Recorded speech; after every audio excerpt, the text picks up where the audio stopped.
Yo, what's going on, guys? It's me, Aaron, with Evolution Daily, and I have been blessed with the presence of my good pal, Jecht Spencer. Jecht, welcome to the show. Thanks, brother. Appreciate Whenever I having me do on. podcasts now, I'm so used to I'll go into this weird podcast mode because I had a podcast for a long time. Right. I actually did a comedy podcast called the Noob Thoughts Internet Radio Podcast thing. So Right. I kind of even though this is for the YouTube channel, I'll start to go into this, welcome to the show, everybody, it's awesome. You and I have been friends. You and I have been YouTube friends. We've never met in real life, which is a tragedy that'll soon change. Absolute tragedy. Soon change. And we have been YouTube friends since you and I both had about 10 subscribers, right? Yeah, absolutely. Yeah, it's pretty crazy just how much things have changed in such a short period of time. It's a lot of hard work, but Yeah. we're both growing very steady. Yeah, man. So if you guys want to check out Jecht stuff before we begin the interview, he's over at jechtspencer.com, and that's Jecht, jechtspencer.com, as well as youtube.com/jechtspencer. So go ahead and subscribe to his YouTube channel. Your videos, man, you essentially travel the United States. Yep. And you just go from place to place, all these awesome scenic areas, and you do all this different shit, man. You're always reading good books, talking about those books, talking about just life concepts. What is it that motivated you to start a YouTube channel to begin with? Honestly, I watched the movie Into the Wild, and I was very much, I had that I still feel like I have that teenage angst in me at some point, and I feel like so many people, come into this world and end up not even exploring, not even seeing what the world's about, and they get all their information for whether it's the media or secondhand experience or third-hand experiences, and they never see the world with their own two eyes. And I was just sick of being that person who, was talking about all these really cool places. I'm extremely educated. I know a bunch about history, but I've never actually seen it. So what's the point of knowing about it unless you can actually get there and experience it firsthand? Yeah, man, you had that video just recently, seeing the world through your own eyes, and that was one of the first videos that I had watched. Getting back into, because I had kind of gone off the grid with my YouTube channel and everything, and then because of that, I wasn't even watching some of the older channels I was subscribed to, and this and that, and so that was one of the videos that I had come back to and actually watched on your channel, and that was a good video, man, because you're so right. I mean, it's sort of like that old, that cliche expression of most people spend their lives merely existing and never really living. Things like that. And I think that you start to get so caught up in this weird skewed view of reality that's presented to you through the internet or through TV, where something you and I talked about, which is that it's almost like your brain gets tricked into thinking you're there. Right. Yeah, I mean, I've been all over the Middle East as well as Israel, Jordan, places like Cyprus, as well as Europe and Spain and Portugal. And stops in the UK, and I've seen, being overseas and actually experiencing life on your own terms, and ultimately having a much more deep understanding about how the world actually works is not only profound, but it's just an amazing experience. I love to experience things, and that's why I made this channel, to share and hopefully get if I could just get one person and they see one of my videos and they're like, man, that's a really cool place that he just checked out, I would love to experience that myself. If I give him that catalyst, that last boot, just to make the step, ultimately I take that as a win. Yeah, that's awesome, man. Yeah, I think that it's comfort zones, right? I mean, what did it take for you at the very beginning to be like, okay, so I'm going to step out of the comfort, because, dude, I mean, what's the most comfortable thing you can do? The most comfortable thing is having that normal job and having a nice apartment to come back to, even a decent apartment. You've got Netflix, you've got food. So what was it for you that inspired that initial jump where you were like, yo, fuck this, I'm just gonna go see the world? Honestly, a big part of it was I just recently got out of the Navy a little under a year ago, and at one point I remember on our deployment we were out for 118 days without seeing land, and being in such a closed environment and not being able to communicate with people, your loved ones, your family, your friends, and of course you have people around you, but at the exact same time, it's just monotonous and over the same thing. It's like you're living the same exact day every single day. And I wanted new experiences. That's the reason why I joined the military. That's why I joined the Navy in the first place. So now that I'm out and I'm able to actually make my own decisions and not have it dictated for me, I have all this freedom. And why not? You know, we're so young. We're here for such a short period of time. You actually had a recent post about a book that you read a year ago. I can't remember the name of it off the top of my head. Do you know what one I'm talking about in particular? I made a video about it. No, it was you had a post on your Facebook. Oh, yes. That was incredible. That was fucking I've got incredible. it right here. Yeah. Right. Yeah, that was Seneca. It was absolutely incredible, and pretty much that passage is the reason why I live my life the way I do. I could be dead tomorrow. I could, you know, everyone just assumes they're going to live to 60 and 70 and 80, and they don't understand that life can be very short sometimes, and ultimately that's tragic. So why not just take the jump and jump in the deep end? Yeah, he says, I'm going to read this really quick. He says, "You are living as if destined to live forever. Your own frailty never occurs to you. You don't notice how much time has already passed, but squander it as though you had a full and overflowing supply. Though all the while that very day which you are devoting to somebody or something may be your last." And then I'll finish it off with this next line, which is, "You act like mortals in all that you fear, and like immortals in all that you desire."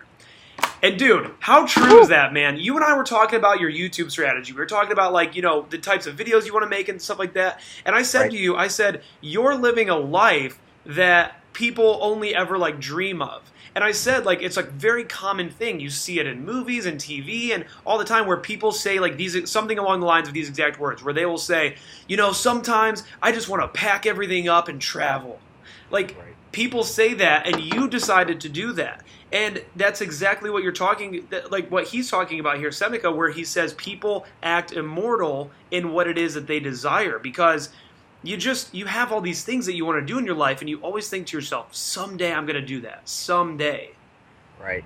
Yeah, it's ultimately about action, just with everything else. A big reason why I love reading books is while I'm on the road, I get to experience some other person's. I love autobiographies. They're my absolute favorite. You get to see through the eyes of someone else, and then you can go and seek those experiences yourself. A lot of people don't have a deeply profound understanding of just how much this world has to offer.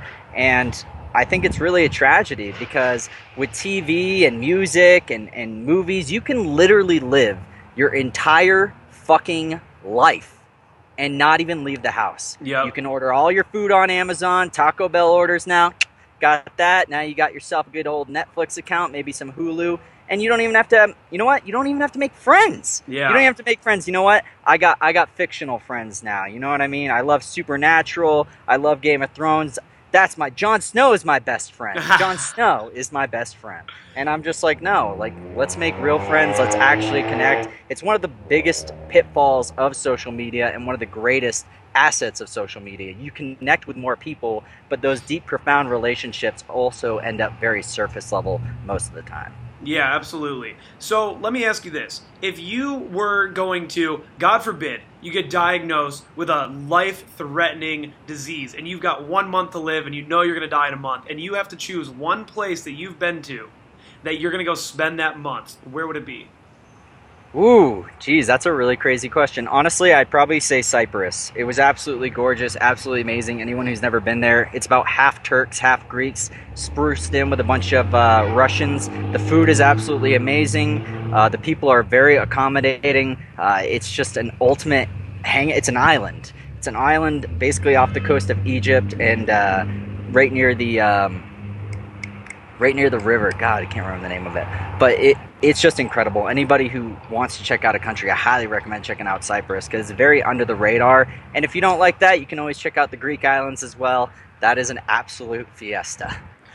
Why is it that even though we know, like, you know, we know that we're going to die, and we know that life is short. Dude, what trips me out is when I look at certain periods of history, And although it's common sense, but it's something that I'll think about and it'll trip me out. And I'll say to myself when I think, when I'm talking to somebody about the Declaration of Independence or, the founding of America or anything in history, and I'll think to myself for a second, I'll think, whoa, nobody that was on planet Earth at that time is here anymore. And again, I know that's common sense, but it trips you out a little bit when you think about that. So we know that we're going to die. Why is it that it takes a near-death experience for people to be like, yo, I'm gonna fucking suck all the positivity and the amazing experiences out of this fucking world before I go? Why is it that it takes that and people can't just begin now? I mean, it ultimately relies on two things. I think number one is comfort, and number two is social conditioning. I think many people just want to live that comfy, cozy life. They think that they'll live forever. They have all these dreams and aspirations. They end up falling down 2, 3, 4 pegs of what they actually desire in life. Then they end up in their 40s and their 50s and they're angry, and maybe they found somebody that they didn't necessarily connect with on a deep level, and now they're divorced, and all of a sudden they got a fat wife, and yep. And life's just it can be very, very easy for a lot of people with all these comforts. I mean, if you just look at the last 200 years in general, the way we live our lives, I mean, a majority of people 100 years ago used to be farmers. They had to go outside, they had to work, they had to get their hands dirty, they had to create their own food. They did not have all these resources available to them. And now that we can simply go to the store, maybe buy something, we want a video or we want to watch a movie, we just have a click of a button. It's very much this is easy, like I'm comfortable, I don't need to do anything. It's that easy, comfortable lifestyle. And another thing is social conditioning. I think it really fucks people up because, especially if you're going to public school or something like that, and you're not necessarily taught deep critical thinking skills. And that's honestly one class that I wish every single school would teach, is reason and logic. And just like a Sherlock Holmes style class in which you can ultimately look at your life not from a objective point of view or a subjective point of view, and you'll see yourself growing in such a way because you're able to make decisions in your life that are going to help you grow. Most people are at the whim of their own emotions. Mm-hmm. They don't understand that because they feel bad, they don't want to go to the fucking gym today. Or because, oh, that girl's really scary to talk to and I feel all these butterflies, I'm not going to do it. It's like, fuck that. You don't know how long you're going to be here. Just go for it. The worst case scenario is you fail, and then you just go over and over and over and over again. I think many people just end up quitting way too fucking early. Yeah, and it's fear of judgment from others too, right? It's like, oh, what are these people from my high school gonna think? What are my parents gonna think? All these different, and the parents one, that's a little different. I think that a lot of people end up in a situation where their parents aren't supporting their decision, and they do have to, deal with that in their own way. But dude, overall, just like societal pressures and shit, man. I'll even get into my own head about that shit sometimes myself. Like someone leaves me this horrible comment, like this pickup thing you're doing is disgusting. I'm like, oh my god, are they right? And it's before we continue this. Also, I just want to say, if you guys are watching this right now on my channel and you're enjoying this, Jecht actually interviewed me for 2 hours on his channel. So head over there after this to check that out and be sure to subscribe to his channel. But yeah, man, it's what is that Greek myth? It's I always fuck the guy's name up, but it's basically some guy was like doomed to, it's an old parable and it's supposed to be a big metaphor for life, and what it is it's like Sisyphus or something like that, where he is doomed, like punished by the gods, to essentially push a giant boulder all the way to the top of a mountain, and then he gets to the top and it rolls back down and he has to do it all over again. Right. And they say that that's what life is for. So it's like you work so fucking hard your entire life, and then it just rolls back down to the bottom of the mountain. So why not do everything that you fucking can to enjoy every minute of it, right? Right. And you can't enjoy every minute, but yeah, go ahead. Yeah, I mean, it's a big-time hustle. A lot of things in life require you to completely disregard your emotions, especially when you're first starting something, because homeostasis is a very real thing, especially in social dynamics and human behavior in general. Oh, yeah. Many people end up getting in their zone, getting in that comfort zone, doing the work, going to the 9 to 5, doing the same exact dates with their wife, watching the same exact movies, doing the exact same things, and they don't want to break outside that mold. So even if you're doing something that's good for you, say like you start exercising, or you begin to start talking to women, or you begin to start reading books, you are going to feel that resistance. And you have to just continue to lean into it. You have to lean into it. If you don't, ultimately, the easiest way to grow, and probably the one thing, if I could say to anybody if they want to be successful in life, is to just lean into your resistance. Because what you're resisting the most is usually the thing you have to do the most. Exactly. I tell that with guys with pickup all the time, because you'll talk to a guy who if you ask him what his sticking point is, and then he tells you like, oh, I have a really hard time getting physical. A lot of the times you'll ask that same guy a year from now, what is your sticking point? It's that I have a hard time getting physical. And what that is that it's rather than identifying where you're struggling and really focusing in on that, because it gives you anxiety. Like, if you're having a hard time getting fucking physical with girls, then it's because you have bad anxiety about it. It doesn't feel calm and smooth for you, and so you avoid it, and you try to get better at your verbals and all of your other little things. And so for that reason, then, rather than what you're saying, which is facing it head on. I mean, dude, I was deathly afraid of public speaking when I started doing stand-up comedy.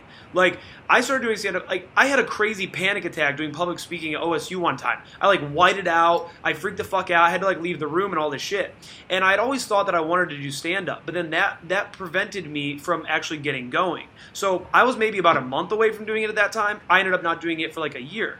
And so I had to, like, face that anxiety head first. And with you, I'm sure that with traveling the world, like the way that you've done, and traveling the United States, you know, as rapidly as you are now and things, I'm sure that at the beginning it wasn't like, oh, this is going to be really fun. And I mean, maybe you knew it was going to be fun, but you definitely knew it wasn't going to be easy, but you knew you'd figure it out along the way, right? Yeah, I mean, a big thing that I love about travel in particular is, and the way I do it in particular, is I don't necessarily have a very straightforward plan. It's very fluid. I'm like water. I'm willing to adapt. I'm willing to evolve on the way. If something happens, or if I face any type of adversity while I'm traveling, or if I need to hustle a little bit more just to make ends meet, or continue to build something that I'm truly proud of, then you have to just be willing to go out there and take the jump. I mean, I don't know how many times you and I have to say it, that taking action is the absolute number one backbone to everything in this world. If you don't practice, it doesn't matter. If you don't have experience, you're not going to be able to find those little social nuances, or ultimately find the patterns that you need in order to connect things together in order to grow. Yeah, I don't know about you, man, but I've had situations in my life that I was very anxious to do something. Or not anxious, I'm sorry, but rather I was like having anxiety about doing the things, which is the opposite of being anxious about it. I was very afraid to do something, and it came time to do it, and I pussed out, and I felt like a fucking bitch, and I hated myself. Like, dude, there's nothing worse than when you have like that fucking dragon in the cave that you gotta slay, and you're about to do it, and you puss out, man. You feel like such shit. And that's what I always talk to guys about, you know, with picking up girls and stuff, and with, you know, the approach anxiety or whatever. Like, dude, I wish somehow there could be some secret hidden camera on me that I don't know about, like, in my everyday life. Because I talk this fucking game about how, like, when no one's around me, or I'm not with anybody or filming or something, I fucking do these opens at the Kroger, at the UDF, at the gas station, all the goddamn time. And it's true. It's what I do. And the reason I do it is because the second it starts entering my mind where I'm like, oh, she's really fucking cute, I should approach. And then I start thinking like that I'm not going to do it. I'm like, what are you fucking doing? You run Evolution daily. You teach guys pickup, and you're not going to approach at this fucking UDF. But not only that, if you're a guy that doesn't own a pickup company, just think to yourself, why are you going to let yourself down, man? And you know firsthand that also what I really wanted to talk about was what you were saying a few minutes ago about the, what did you say? The critical thinking. The critical thinking and the skills required for that. Travel, man, when you're in a brand new city and you don't know anybody and you're trying to figure out your shit, like where am I going to stay, where am I going to sleep, where am I going to eat, that sparks your brain up, man. I mean, that alone is like a cup of coffee. Oh, I absolutely love traveling, because I am never more present to the moment than when I'm in a new environment, because you have nothing to associate emotions to. There's no landmarks, there's no people, there's no friends, there's no family. There's nothing for you to ground yourself in other than yourself. So all of a sudden, you're drawing everything from within yourself and pushing outward rather than seeking other people in order to validate why you act the way you act. I think that's a lot of reason why people love to travel in the first place, is that they feel like they're real them. They feel like they're actually being themselves. Whereas when they're at home, or if they're around friends, or if they're around a big social group, or if they're in a social scenario, they end up putting on these fronts and putting on masks, and they're not willing to actually put their true personality on the line because they don't feel like they have enough social status and or value for that specific reason. Yeah, I feel like when you're traveling too, it's you get to a big city or something, or the opposite of a big city. You're in these crazy, amazing, scenic areas of Colorado where it's literally the opposite. There's not a person for who knows, thousands of miles at some parts, and I think that what that does as well is that just it makes you feel like you're doing the thing. You're doing the thing that you're really supposed to do and that you're meant to do, and that it's beyond that monotonous, that daily grind of, because there's a difference between hustling at something that you love to do and hustling at your fucking job that you don't like to do, and that you're like just really just counting on the day that you're gonna quit, and so I think that I think it's really, really important to, one, travel, and then two, just in any way, shape, or form, just get out of that comfort zone and start firing up your brain back to a level that, I mean, dude, I feel like my brain, like, I've heard people talk about this, about how you get not wiser, but just so much smarter as you get older when you are on sort of because you and I are on a very similar path in the sense that we're both, very into these self-development principles and growing and self-growth and stuff like that. I think it's really powerful. But any final thoughts, man? Anything you'd like to shout out to the audience here? Oh, yeah. If you enjoyed the content here, just definitely make sure to check out jetspencer.com. I do global travel and adventure, and I love talking about self-development and helping you grow and be the best possible person you can be. It's also very entertaining. I do some very unorthodox things on my videos as well. And also make sure to check out Aaron. He's one of the best dating coaches, maybe not in just the United States, but also in the world. This guy is fresh off the block. He's clean cut, and he knows exactly what he's talking about. So make sure to listen to him as well. Thanks for the shout out, man. Thank you guys so much for checking out the vid. Be sure to go subscribe to Jet. Subscribe to my channel if you've yet to do so already. And come over to the Facebook group also. Facebook.com/groups/Evolution Daily. I do live videos there all the time. So, all right, man. Thanks for being on the show. Rock and roll. Thanks, brother.